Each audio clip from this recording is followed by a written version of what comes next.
അല്ല പോളിഷൊക്കെ കഴിഞ്ഞപ്പോൾ ഇതിനകത്ത് എൻ്റെ മുഖമൊക്കെ കാണും, അത്ര ക്ലിയർ ഉണ്ട് ഈ സാധനം. പക്ഷേ ഇതിൽ കാണാൻ പറ്റില്ല. നമ്മൾ ആദ്യം കിണ്ടിയുടെ ആ ഒരു ചാണക മണ്ണിനെ നമ്മളിത് ഇതുപോലത്തെ ഒരു ഷേപ്പാക്കി മാറ്റി ഇതിനെ നമ്മളിത് ഇപ്പോൾ ഒന്ന് പോളിഷ് ചെയ്തെടുത്ത് അടിപൊളിയാക്കി കിണ്ടിയുടെ ഒരു ഷേപ്പാക്കി.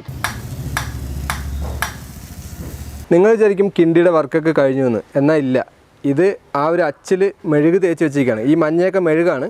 ഇവിടെയാണ് മൗത്ത് ഉണ്ടാക്കാനായിട്ടുള്ള ഹോളാണ് ഇപ്പോൾ ചേട്ടൻ കട്ട് ചെയ്തത്.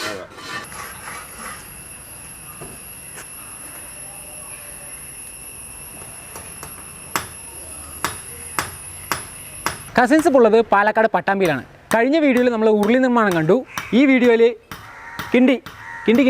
കിണ്ടിയുടെ നിർമ്മാണമാണ് കാണാൻ പോകുന്നത്. ഉള്ളിൽ ഒരുപാട് പ്രോസസ്സ് നടന്നുകൊണ്ടിരിക്കുന്നുണ്ട്. അപ്പോൾ എല്ലാം നമുക്ക് ഡീറ്റെയിൽ ആയിട്ട് കാണാം. നമ്മുടെ കിണ്ടി നിർമ്മാണത്തിന് വേണ്ടിയുള്ള മോൾഡിൻ്റെ പ്രോസസ്സും ഉരുളി നിർമ്മാണത്തിന് വേണ്ടിയുള്ള മോൾഡിൻ്റെ പ്രോസസ്സും ഏകദേശം സെയിമാണ്. അതിൽ 3 മണ്ണാണ് ഉപയോഗിക്കുന്നത്, ഇതിൽ 3 മണ്ണാണ് ഉപയോഗിക്കുന്നത്. ആദ്യം നമ്മൾ അതിൽ കണ്ട പോലെയുള്ള ചാണക മണ്ണ് വെച്ചൊരു മോൾഡ് ഉണ്ടാക്കും. അതിൻ്റെ മേലെ കരിമണ്ണ്, അതിന് മേലെ മെഴുക്, അതിന് മേലെയാണ് പൂയാമണ്ണ്. ഇത് കിണ്ടിയാണ് പറഞ്ഞാൽ നിങ്ങൾ വിശ്വസിക്കുമോ?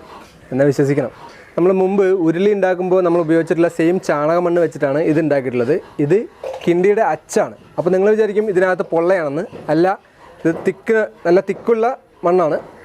അപ്പോൾ ഇതിൻ്റെ പുറത്താണ് നമ്മൾ മെഴുകൊക്കെ തേച്ച് അച്ചുണ്ടാക്കി എടുക്കുന്നത്. ഇതിപ്പോൾ കിണ്ടി കരുവാണ്. അതിപ്പോൾ നമ്മൾ ഷേപ്പാക്കി എടുക്കാൻ പോവുകയാണ്. ആണോ? ഓ, നമ്മൾ മുമ്പ് പറഞ്ഞ പോലെ ഇതിനകത്ത് ഫുള്ള് മണ്ണാണ്. അപ്പോൾ ഇതിങ്ങനെ ചെയ്യുമ്പോൾ ഇത് പൊട്ടാൻ സാധ്യതയുണ്ടോ? പൊട്ടാൻ സാധ്യതയുണ്ട്. അതൊന്നും പൊട്ടില്ല. അത്രയും ഇതിലായിട്ടാണ് ഇത് അച്ചുറപ്പിച്ചിട്ടുണ്ടാവുക. അപ്പോൾ അതെ, ഈ കാണുന്ന അച്ചാണ് ഇപ്പോൾ അതേ ചേട്ടൻ ഒന്ന് ഷേപ്പാക്കി മാറ്റിയത്. ഏകദേശം കറക്റ്റ് ഷേപ്പിലേക്ക് വന്നിട്ടുണ്ട്. പക്ഷെ നമുക്ക് നോക്കുമ്പോൾ കാണാൻ പറ്റും ഈ ഒരു ഭാഗമൊന്നും അത്ര ഫിനിഷിംഗ് അല്ല. ആ ഒരു ഷേപ്പില്ലാത്ത ഭാഗമൊക്കെ ചേട്ടൻ മണ്ണൊക്കെ തേച്ച് ഷേപ്പാക്കാണ്. ഇത് ഏത് മണ്ണ ചേട്ടാ? ഇതും നമ്മുടെ ചാണകമണ്ണ് തന്നെ. ചാണകമണ്ണ്. അപ്പോൾ ഇതൊന്ന് ഷേപ്പാക്കിയതിന് ശേഷം കുറച്ച് സമയം ഉണങ്ങാൻ വെക്കണം. എന്നാലേ നമുക്ക് ഇതിൻ്റെ മുകളിൽ കളിയിടാൻ പറ്റുള്ളൂ. കളിയിടാൻ പറഞ്ഞു കഴിഞ്ഞാൽ മെഴുകിൻ്റെ മുകളിൽ നമുക്ക് കോട്ടിങ് വരുമല്ലോ, അതിൻ്റെ മുകളിൽ നമുക്കിത് ഫിനിഷിങ് കിട്ടുള്ളൂ. ഇത് കോട്ടം തട്ടിയിട്ട് നമ്മൾ എടുക്കുകയാണ്. ശരിക്കും ചേട്ടൻ പറയുന്ന ഈ കോട്ടം അല്ലെങ്കിൽ അങ്ങനത്തെ ടെക്നിക്കൽ വാക്കുകൾ നമുക്കറിയില്ല. നമുക്ക് ഈ പറയുന്ന അച്ച് അങ്ങനത്തെ സംഭവങ്ങൾ നമുക്കറിയുള്ളൂ.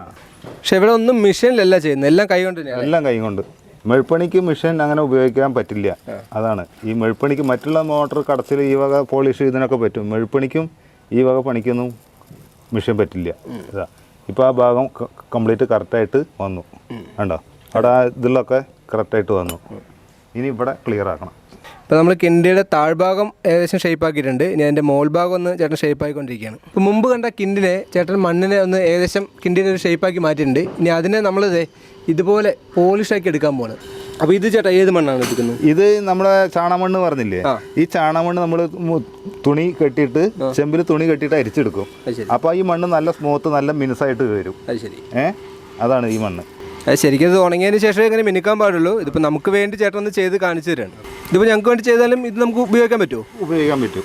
ഉണങ്ങുമ്പോൾ എല്ലാം സെറ്റാവും. ഇത് മൊത്തമായിട്ട് നമ്മളിങ്ങനെ കൈകൊണ്ട് തന്നെ ചെയ്ത് കംപ്ലീറ്റ് കൈ. പക്ഷെ ഇപ്പോൾ ശരിക്കും ഈ മെഷീനിൽ ഉണ്ടാക്കുന്ന കിണ്ടിയൊക്കെ നമുക്ക് അവൈലബിൾ അല്ലേ? കിണ്ടി അല്ല, അത് നമുക്ക് അങ്ങനെ അത് കിട്ടില്ല. നമ്മുടെ ഈ കൈയിൻ്റെ ഇത് വർക്ക് പോലെ അത് കിട്ടില്ല നമുക്ക്. ഇത് മിനുക്കാണ് കേട്ടോ. നമ്മൾ അതേപോലെ വന്നില്ലേ, അതേപോലെ നമ്മൾ എടുക്കുകയാണ് ഇപ്പോൾ. അതായത് അതിനെ നന്നായിട്ടൊന്ന് പോളിഷ് ചെയ്തെടുക്കുക. അപ്പോൾ നമുക്ക് കാണുമ്പോൾ തന്നെ മനസ്സിലാവും അതിൻ്റെ ബാക്ക് ഭാഗവും അതിൻ്റെ കഴുത്തിൻ്റെ ഭാഗവും തമ്മിലൊരു വ്യത്യാസം. ഇനി നമുക്കിത് ഉണങ്ങിക്കഴിഞ്ഞാൽ മെഴുപ്പിടിക്കുക. അതേപോലെ മെഴുകാക്കാം. അപ്പോൾ നമ്മുടെ കിണ്ടിയുടെ ആ ഒരു ഷേപ്പ് അടിപൊളിയായി വന്നിട്ടുണ്ട്. ഇതിപ്പോൾ തട്ടി അതിന് പുറത്തേക്ക് എടുക്കുകയാണ്. ഇനി ഇതൊന്ന് ഉണങ്ങണം. ഇത് ഉണങ്ങിയതിന് ശേഷമേ ഇതിനകത്ത് നമുക്ക് മെഴുകി വയ്ക്കാൻ പറ്റുള്ളൂ. അപ്പോൾ ഇതാണ് ഇതിൻ്റെ ഒരു മണ്ണിൻ്റെ ഒരു ഫൈനൽ സ്റ്റേജ്. അപ്പോൾ നമ്മൾ ആദ്യം ഉണ്ടാക്കിയ ആ മണ്ണിൻ്റെ ആ ഒരു അച്ചിനെയാണ് ഇപ്പോൾ ഈ ഒരു ഷേപ്പിലേക്ക് മാറ്റിയെടുത്തിട്ടുള്ളത്. കാണാൻ തന്നെ നല്ല, കാണുമ്പോൾ മനസ്സിലാവും. ഇതിപ്പോൾ ഞാൻ പ്രത്യേകിച്ചൊന്നും പറയേണ്ട ആവശ്യമില്ല. നമ്മൾ ആദ്യം കിണ്ടിയുടെ ആ ഒരു ചാണക മണ്ണിനെ നമ്മളിത് ഇതുപോലത്തെ ഒരു ഷേപ്പാക്കി മാറ്റി ഇതിനെ നമ്മളിത് ഇപ്പോൾ ഒന്ന് പോളിഷ് ചെയ്തെടുത്ത് അടിപൊളിയാക്കി കിണ്ടിയുടെ ഒരു ഷേപ്പാക്കിയിട്ടുണ്ട്. ഇനി ഇതൊന്ന് ഉണങ്ങിയതിന് ശേഷമാണ് നമ്മൾ ഇതിനകത്ത് മെഴുക് തേക്കുന്നത് അല്ലേ? അപ്പോൾ മെഴുക് തേക്കുന്നതാണ് ഇത്. ഈ മഞ്ഞ ഫുള്ള് മെഴുകാണ്. അപ്പോൾ ഇതെങ്ങനെയാണ് ആക്കുന്നതെന്നുള്ളതാണ് ഇനി കാണാൻ പോകുന്നത്.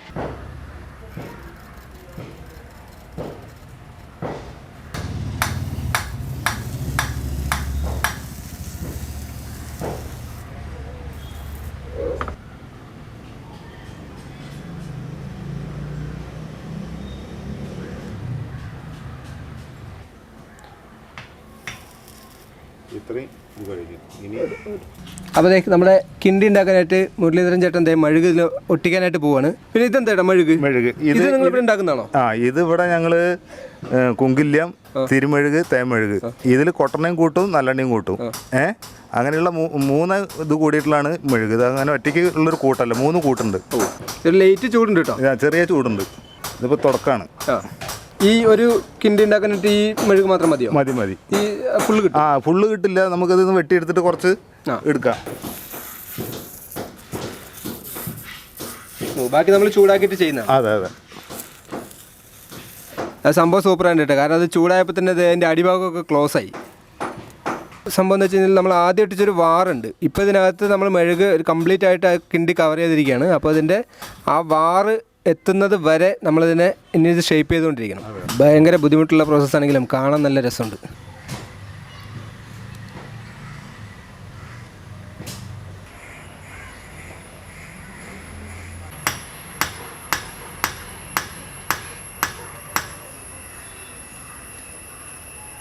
നിങ്ങൾ വിചാരിക്കും കിണ്ടിയുടെ വർക്കൊക്കെ കഴിഞ്ഞു എന്ന്. എന്നാൽ ഇല്ല, ഇത് ആ ഒരു അച്ചിൽ മെഴുക് തേച്ച് വെച്ചിരിക്കുകയാണ്. ഈ മഞ്ഞയൊക്കെ മെഴുകാണ്. പിന്നെ നമ്മൾ ഈ കാണുന്ന ബ്ലാക്ക് വര അതെന്ന് പറയുന്നത് വാറാണ്. ഈ കാണുന്നതാണ് വാറ്.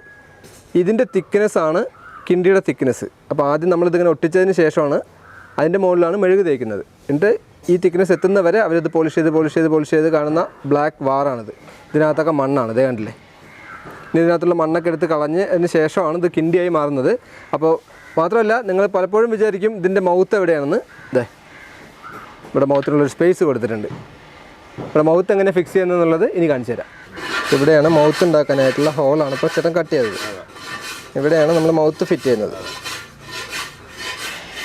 അതായത് കിണ്ടിയുടെ മൗത്താണിത്. അപ്പോൾ അതിൽ നമ്മളിതുപോലെ മെഴുക് വെച്ച് ഫിക്സ് ചെയ്യണം ചേട്ടൻ. കിണ്ടിയുടെ വാല്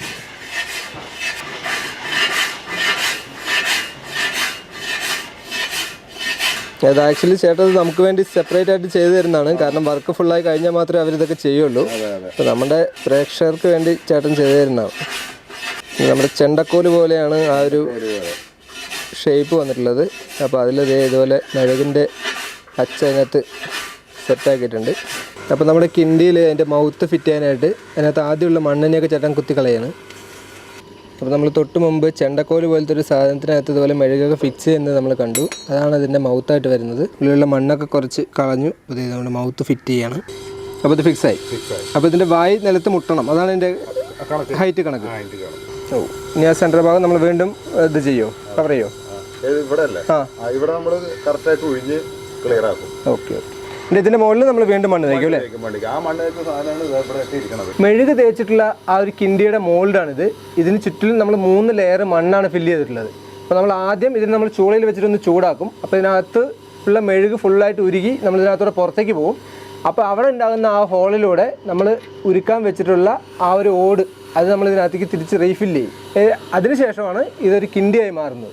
ഞങ്ങൾ പോയ ദിവസം ഉരുളി മാത്രമേ ചൂളയിൽ വെക്കുന്നുണ്ടായിരുന്നുള്ളൂ, കിണ്ടി വെക്കുന്നുണ്ടായിരുന്നില്ല.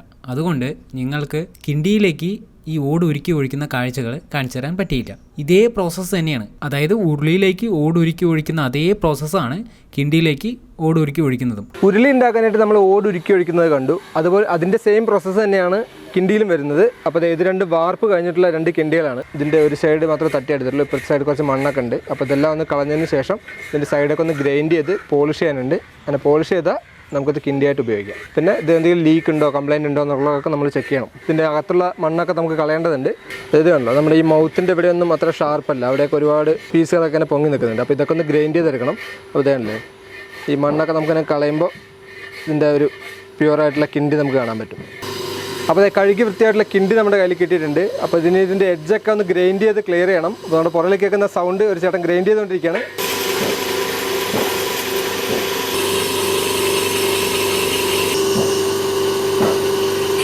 അപ്പോൾ ഇതിൻ്റെ അകവും പുറവും ചേട്ടൻ ഗ്രൈൻഡ് ചെയ്തുകൊണ്ടിരിക്കുകയാണ്. ഗ്രൈൻഡിങ് കഴിഞ്ഞിട്ടുള്ള കിണ്ടിയാണ്. ഗ്രൈൻഡിങ് എന്ന് പറയുമ്പോൾ പുറം മാത്രമല്ല, അതിൻ്റെ അകവും അവർ നന്നായിട്ട് ഗ്രൈൻഡ് ചെയ്യുന്നുണ്ട്. അപ്പോൾ ഇത് കാണുമ്പോൾ തന്നെ നിങ്ങൾക്ക് വ്യത്യാസം മനസ്സിലാവും. ഇത് ഗ്രൈൻഡിങ് കഴിഞ്ഞിട്ടുള്ള കിണ്ടിയാണ്. ഇത് ഗ്രൈൻഡ് ചെയ്യാൻ പോകുന്നതാണ്. അപ്പോൾ അതിൻ്റെ ഒരു ഗ്ലേസിംഗ് ഒക്കെ നമുക്ക് കാണുമ്പോൾ മനസ്സിലാവും. എന്നിട്ട് ഇതിൻ്റെ ഫൈനലായിട്ട് ഇതൊന്ന് പോളിഷും കൂടെ ചെയ്ത് കഴിഞ്ഞാൽ കിണ്ടി റെഡി.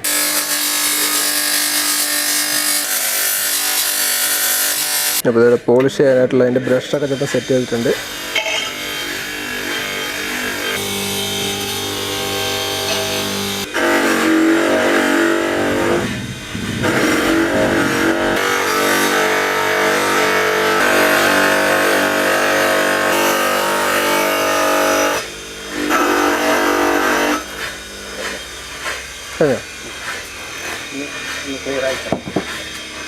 ഇത് പോളിഷിങ് കഴിഞ്ഞപ്പോൾ നമ്മുടെ കയ്യിൽ കിട്ടിയ കിണ്ടിയാണ്. പക്ഷെ എനിക്ക് പിടിക്കാൻ പറ്റുന്നില്ല, നല്ല ചൂടുണ്ട്. അപ്പോൾ തൽക്കാലം ചൂടൊന്ന് ആറട്ടെ, ചൂടൊന്ന് ആറിയിട്ട് ഞാനത് കാണിച്ചു തരാം. പോളിഷിംഗ് ഒക്കെ കഴിഞ്ഞിട്ടുള്ള കിണ്ടി നമ്മുടെ കയ്യിൽ കിട്ടിയിട്ടുണ്ട്. നല്ല ഷൈനിങ് ഉണ്ട്. ഇത് എൻ്റെ മുഖമൊക്കെ ഇതിനകത്ത് ക്ലിയർ ആയിട്ട് കാണാം. അപ്പോൾ ഇതിൻ്റെ ഒരു വ്യത്യാസം ഞാൻ നിങ്ങൾക്ക് കാണിച്ചു തരാം. ഇത് ഏതാണ്ടോ, ഇത് ഗ്രൈൻഡിങ് കഴിഞ്ഞിട്ടുള്ള കിണ്ടിയാണ്, ഇത് പോളിഷിങ് കഴിഞ്ഞിട്ടുള്ള കിണ്ടിയാണ്. ഇത് നല്ല ചൂടുണ്ട് കേട്ടോ, അതിൻ്റെ ചൂട് ഇപ്പോഴും പോയിട്ടില്ല. കാരണം പോളിഷൊക്കെ കഴിഞ്ഞപ്പോൾ ഇതിനകത്ത് എൻ്റെ മുഖമൊക്കെ കാണാം, അത്ര ക്ലിയർ ഉണ്ട് ഈ സാധനം. പക്ഷേ ഇതിൽ കാണാൻ പറ്റില്ല. കറുവപ്പടിയിലുള്ള മുനീർ മെറ്റൽ ട്രേഡേഴ്സിലാണ് നമ്മൾ നിൽക്കുന്നത്. കൂടെ ഓണർ ഉണ്ട്, മുനീർ എന്ന പേര്. അപ്പോൾ പുള്ളിയോട് ചോദിക്കാം ഇവിടെ എന്തൊക്കെയാണ് മാനുഫാക്ചർ ചെയ്യണമെന്നുള്ളത്. ഇവിടെ നമ്മൾ ഉരുളി അല്ലാതെ വേറെ എന്തൊക്കെ മാനുഫാക്ചർ ചെയ്യുന്നുണ്ട്? നമ്മൾ മെയിനായിട്ട് ഉരുളി, അതുപോലെ കാതുള്ള ടൈപ്പ് ചരക്ക് എന്ന് പറയും, പിന്നെ കിണ്ടി, വിളക്ക്, വിഗ്രഹങ്ങൾ എല്ലാം ചെയ്യുന്നുണ്ട്. വിഗ്രഹം വിളക്ക് നമ്മൾ കണ്ടില്ല അപ്പോൾ മേക്ക് ചെയ്യുന്നത്? വിഗ്രഹങ്ങൾ നമ്മൾ ഓർഡറിനനുസരിച്ചാണ് നമ്മൾ സാധാരണ ചെയ്യാറുള്ളത്. കാരണം അതിൽ എവിടെയും നമ്മൾ അമ്പലത്തിലൊക്കെ കൊടുക്കുമ്പോൾ അതിന് അളവും കാര്യങ്ങളുണ്ട്. അപ്പോൾ അത് കറക്റ്റായിട്ടാണ് നമുക്ക് ഉണ്ടാക്കാൻ പറ്റുള്ളൂ.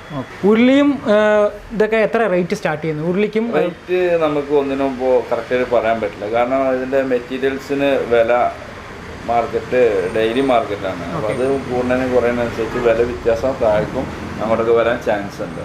പ്യൂർ വെള്ളോട് ഉരുളി എന്ന് പറഞ്ഞത് നമുക്ക് ഏകദേശം 1300 രൂപ ഏകദേശം ചെയ്യാൻ പറ്റും. ഒരു 1300 രൂപയ്ക്ക് നമുക്ക് പ്യൂർ ഒരു കിലോ ആ റേറ്റിന് ചെയ്യാൻ പറ്റും. പിന്നെ ഉരുളിൻ്റെ 2-3 ടൈപ്പ് ഉരുളിയുണ്ട്. അപ്പോൾ ഇരിക്കുന്നത് പോളിഷുള്ള ഉരുളിയാണ്. അതപ്പോൾ അതിനേക്കാളും ഒരു 250-300 രൂപയോളം കിലോ റേറ്റ് കുറവാണ് വരിക. കാണാൻ ഭംഗി കൂടും, കിലോ റേറ്റ് കുറവാണ് വരിക. ഇവിടെ നമ്മൾ ഉണ്ടാക്കുന്നതല്ലാതെ പുറത്തുനിന്നുള്ള ഉരുളി ഇത് നമ്മൾ ഉണ്ടാക്കുന്നതാണ്. ഇത് നമ്മൾ വില കുറവാണെന്നുള്ളവർക്ക് കൊടുക്കാൻ വേണ്ടി ഉണ്ടാക്കുന്നതാണ്. അപ്പോൾ ഇതിൽ അതിലിട്ട് വെക്കുന്നവർക്ക് എല്ലാ സാധനങ്ങളും പാചകം ചെയ്യാൻ കഴിയില്ല. അത് പ്യുവർ വെള്ളോട്, പ്യുവർ വെള്ളോടെ. ഇതിൽ പിച്ചള കൂടുതലായിരിക്കും. ഓക്കെ. അപ്പോൾ ശരിക്കും ഇവിടെ എല്ലാം കൈ കൊണ്ട് ഉണ്ടാക്കുന്നത്, ഒന്നും മെഷീനിലില്ല. അപ്പോൾ എല്ലാത്തിനും ബെസ്റ്റ് ക്വാളിറ്റി ആയിരിക്കും. അപ്പോൾ ബ്രോ, നമ്മുടെ വ്യൂവേഴ്സ് ആരെങ്കിലും ഇത് കൊറിയർ ചെയ്ത് തരണം പറഞ്ഞോ, അങ്ങനെ എന്തെങ്കിലും ചെയ്ത് തരാൻ നിങ്ങൾക്ക് ചെയ്ത് കൊടുക്കാൻ പറ്റും? ചെയ്ത് കൊടുക്കാനോ. നമുക്കിപ്പോൾ ഇതേമാർക്ക് ഓർഡർ വരാറുണ്ട്. അപ്പോൾ ചെന്നൈക്കോ തമിഴ്നാട് എവിടെ വേണമെങ്കിലും നമ്മൾ ഡൽഹിക്ക് ഓർഡർ വരാറുണ്ട്. നമ്മൾ അഡ്രസ്സും ഡീറ്റെയിൽസ് തന്നാൽ നമ്മൾ കൊറിയർ ചെയ്ത് കൊടുക്കണം. അപ്പോൾ നമ്മൾ ഇവരുടെ ഡീറ്റെയിൽസ് ഡിസ്ക്രിപ്ഷനിൽ കൊടുക്കാം, വേണ്ടവർ ജസ്റ്റ് ഒന്ന് കോൺടാക്ട് ചെയ്താൽ മതി. പാലക്കാട് പട്ടാമ്പിയിൽ കരുവപ്പടിയിലുള്ള മുനീർ മെറ്റൽ ട്രേഡേഴ്സിൽ നമ്മൾ വന്നു. കിണ്ടി നിർമ്മാണമൊക്കെ കണ്ടു. നല്ല രസമുള്ള വീഡിയോ ആയിരുന്നു. അപ്പോൾ വീഡിയോ നിങ്ങൾക്ക് ഇഷ്ടപ്പെട്ട ലൈക്ക് ചെയ്യുക, ഷെയർ ചെയ്യുക, സബ്സ്ക്രൈബ് ചെയ്യുക. അടുത്ത വീഡിയോയിൽ കാണുന്നവരേക്കും ബൈ.